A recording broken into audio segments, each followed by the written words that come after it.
everybody, and welcome to another Linfield Coaches CatChat. Joe Stuart out here with head softball coach Jackson Vaughan. Less than a week since you guys captured yet another Northwest Conference Tournament Championship right here in front of the home fans. Congratulations on another trophy. I mean, this one always seems a little bit more, to mean a little bit more than the regular season, it feels like sometimes. Well, I just think it's because the AQ's attached to it, you know what I mean? And the regular season title, like I said, without the AQ being attached to it, all it really means is you get to host a conference tournament. So certainly the finality of it, having a tournament and just like a regular playoffs, knowing that's guaranteed that you get to play again another week is I think what makes it feel like a bigger deal. What did you think just overall from the tournament? I thought we saw some really competitive softball. I mean, there's been years in the past where a team, often your team, will sometimes just run through the tournament and, you know, without seeing a ton of tough competition. But it seemed like every game, I mean, even the first win against Whitworth, everybody showed up to play, and every team seemed to bring their best stuff every game. Yeah, no, it was a pretty even tournament, and obviously you saw that in many of the games. Very few games besides our first game against Whitworth was won by more than just a run or two, it seemed like. And I thought both, Fox and PLU both had pitchers that, were able to keep teams in check. And whenever you get good pitching all the way around, then the games are going to be pretty close. And that was kind of the case, particularly with those top three teams, is the pitching was pretty good all the weekend. And so it took some timely hitting and some things that way to win games. And fortunately, we were the team that got that at the right time. So let's take a look at the Whitworth game, 13-4 win in 5 innings. How does a game like that in the opening round of a tournament set the tone confidence-wise for the team the rest of the way, even though, you never really got the offense going at that level, again, going against some excellent pitching from PLU and Fox, but how did it just, kind of put everybody in a good headspace for the rest of the week? I mean, you're always, nervous, I think, even as a team that's been there before, just how that first game will go, and how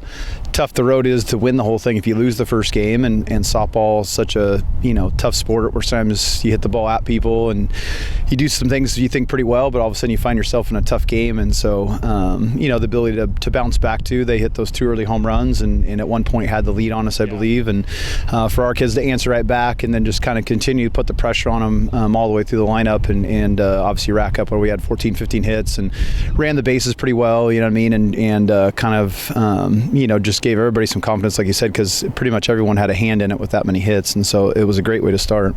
And then in the George Fox game on Saturday, the one that, of course, sent you to the championship, incredible pitchers duel almost the entire way between Taya Kelly and Ashley Davis. Just the one run coming in the first for George Fox, and then you guys not even getting on the board until the walk-off in the bottom of the 7th from Claire Seats to win it.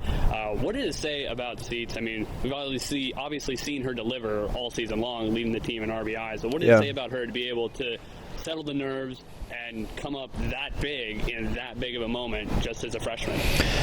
I mean, it was, you can't say too many good things about it. I mean, it was just unbelievably clutch. And, she was a kid who still had kind of up and down weekend, you know what I mean, hitting wise. And but to perform in a big moment when the team needed her and to hit to reality, looking back at it, a pretty tough pitch that Davis threw her and was great. And she's a kid that's played a lot of really kind of high level competitive softball. So I think that's probably helped her. She's been in some tough games and played at a high level against really good pitching coming into Linfield. But certainly to do it in that scenario, first time as a freshman, first time being in kind of a big tournament situation in college, was a pretty impressive deal for her.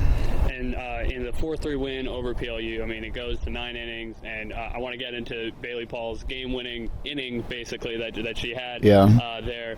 But just how did that game stack up? And again, 2 incredible pitching performances, 2 really top teams offensively as well.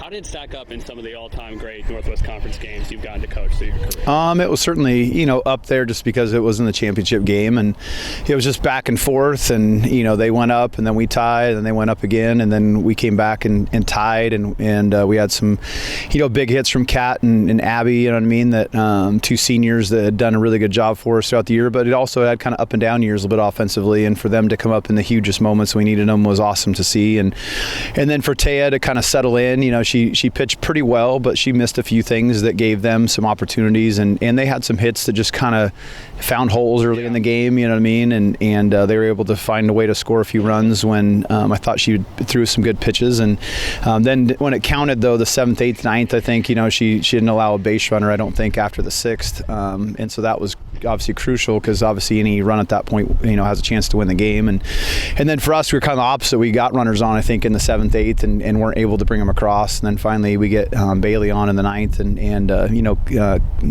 Katie bunts for the first time all year, I think, to bunt her to second. And we talked about that you kind of practice bunting all year, and then you're never asked to do it until obviously in a championship scenario. And she gets the bunt down, moves her, and then we're able to, steal third and get the throwaway and get her to score. And that's kind of what speed does for you sometimes. If you can't hit it out, you can create offense in other ways. And Bailey has that obviously ability with her speed to create some things, and was able to put some pressure on the defense that way and find a way to win the game. No kidding. I want to get back to that in a moment, but just real quick, what are your thoughts on that PLU team? It seemed really impressive. I mean, obviously, they beat you guys for the national championship all the way back in 2012. Mm-hmm. Since then, it seems like they've never really been able to put it together to really even get back to the top of the conference, much less competing on a national level. What impressed you about their ability to fight all the way back after being put down 0-1 on Friday, and give you guys as good a run in the conference championship game as many teams have given you in the tournament? They're an experienced team. They had 10 seniors in their program, and some really good players. 2 of their seniors, McGrath and Foster, both end up being first-team all-conference outfielders, and both are obviously kids toward the top of their lineup, and they have a little mix of speed and some power. And then Conrad was a kid who just kind of came on for them this year and had trouble, I think, early in her career finding the strike zone, but was able to find it much more consistently this year, and then throws hard and has good movement on her stuff. And, and they just, I think, because of all that senior leadership and stuff, they're a team that many times when you get that, you kind of have a little extra fight and some experience too. A lot of their kids had played a lot since they were freshmen, so so they did a good job and were competitive, and we're one of the teams that I thought competed with Taya probably the most throughout the course of the year, both when we played them up there and then this weekend. So I thought she competed well in return. Was able to get some outs that maybe we didn't get the first time we played them up at PLU. So it was a good battle, but so we're happy our kids were able to find a way to come out on top. Back to Bailey a little bit. So I actually tracked it, and from the time she put the ball in play to when she scored the game-winning run, less than 90 seconds to get all the way around. She's delivered all season long, and just, of course, was named first team All-Northwest Conference. How is her, not just her speed, but her multi-abilities as a player, as a well-rounded player, helped bring you success at the top of the order this year?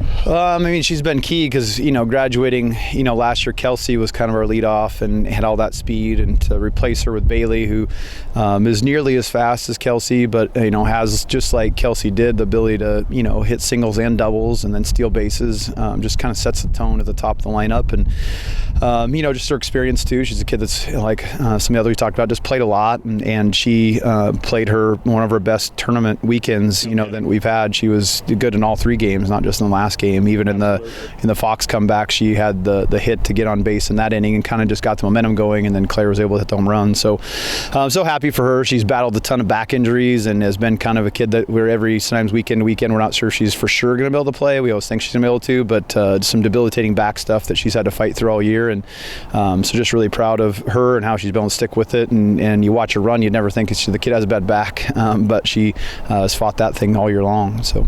And then with Kat, you mentioned how with her and Abby, 2 of your big-time leaders on the team, but had kind of up and down senior seasons, but they both came up big in that championship game. Kat with the double mid-game, and then gets driven in by Abby, and then later on the 2-run homer to tie it up in the 6th. Mm-hmm. What does it mean when players like that, with those, with that kind of stature within the team, how does it just kind of bring everybody up when they're able to come up in big moments?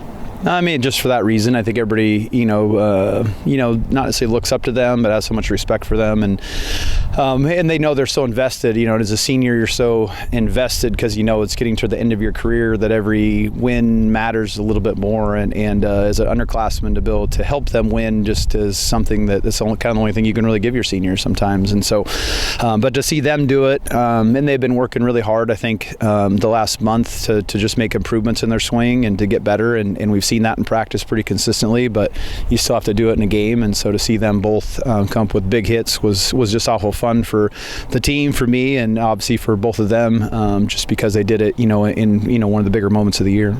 And let's talk about Taya a little bit. Just absolutely absolutely amazing all weekend, ends up winning Pitcher of the Year this week, as we kind of all expected her to. But she just seemed to keep getting better throughout each game and throughout the weekend. Ends up striking out 36. That George Fox game and the PLU game, obviously two of the longest performances of her career, pitch count wise.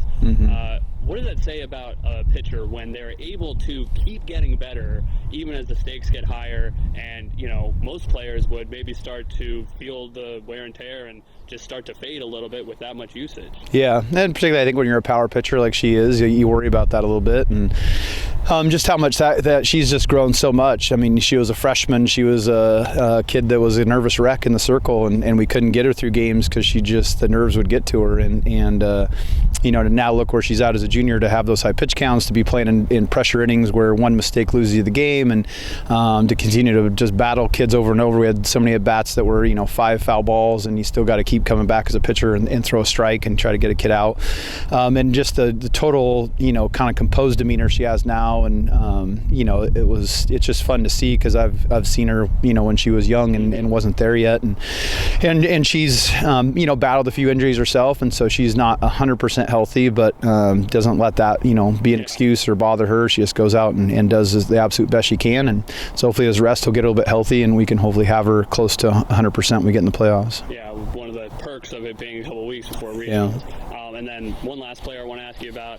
Katie Phillips, Player of the Year. Talk about, somebody who certainly deserved it with what she's just brought to the team, it seems like, every day since she's been a freshman. Can you talk about that a little bit, and then just how she, sets the tone for the rest of the team as a leader, and how that's resulted in her, really bringing it as her best season in her senior year? She just she's really come on. She's played well all year, but she's really come on, obviously, the last month in particular has really, really hit well.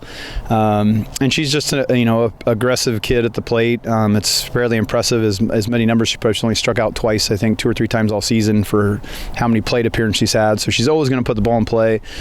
And just to come up in some clutch moments like she's done, but then to be outstanding in left field. The catch she made against Whitworth to end the game was a spectacular catch, and and she just comes to work every day, and everybody kind of knows that she's played a lot. She got to start her first game I think as a freshman, and has been in the lineup ever since, and has played in big games, and is, like I said, just been one of our most consistent players, kind of week in and week out, and doesn't necessarily hit for all the home runs, but has great doubles power. She's up in the nation leader in doubles, and has added a little bit more speed to her game.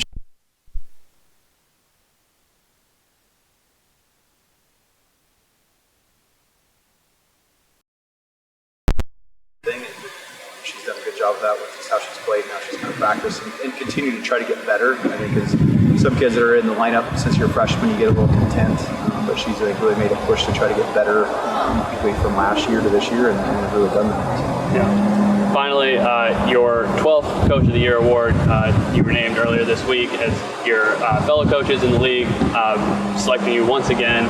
Does it really mean much at this point? Is it old hat at this point in your career after earning 12 of them? And does this year, I don't know, with how many freshmen you had and the talent you lost last year, what did it mean to get the award this year?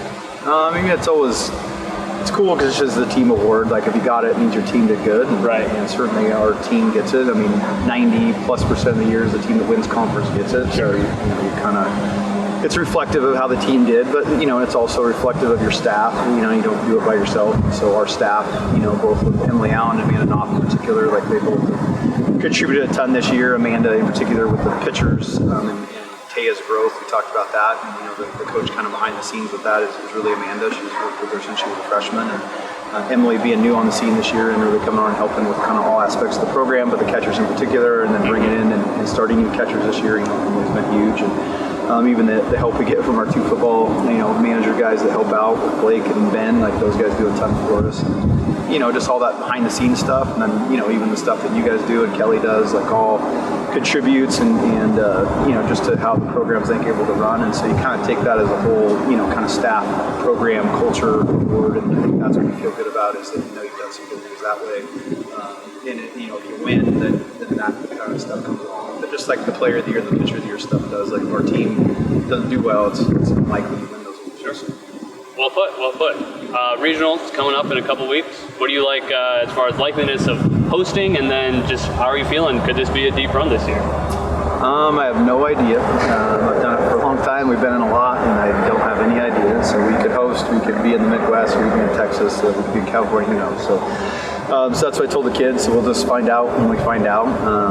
And then, for the run we make, I think we're as poised as most teams we've had to make a run. And we're pretty well balanced, and we have good pitching. And it's just a matter of can we play well at the right time and get off to a good start. You just don't have much leeway sometimes to come back from a poor start. You play bad twice, you're out. So, so don't do that, and then get healthy. I think is big, and overcome the 2.5 week break. We'll play most teams. Will play their conference tournament right before the regional starts, so they'll come off a 4 or 5 day break at most, and so you're kind of in rhythm. You're off the adrenaline of winning like we were this weekend, and then you still get to play where we'll have had 2.5 weeks off. And so every team, I think, always have a question: how will we handle that break, and how quickly can we get back into playing at a really high level? And those are things we try to prep for, but at the same time, you don't really know the answer to that question until you play. The age-old rust over rest question. Yeah. So that'll be a couple weeks again before the Wildcats are back in action. The NCAA Selection Show will be on May 9th at 10 a.m. Pacific time on NCAA.com. We'll be finding out whether or not the Wildcats can be back here in McMinnville, or who knows, in a variety of places across the country as the D3 playoffs get going on May 13th and 15th. Coach, thanks for your time, and congratulations on all the success this last week. Yeah, thanks, and thanks for all you guys do.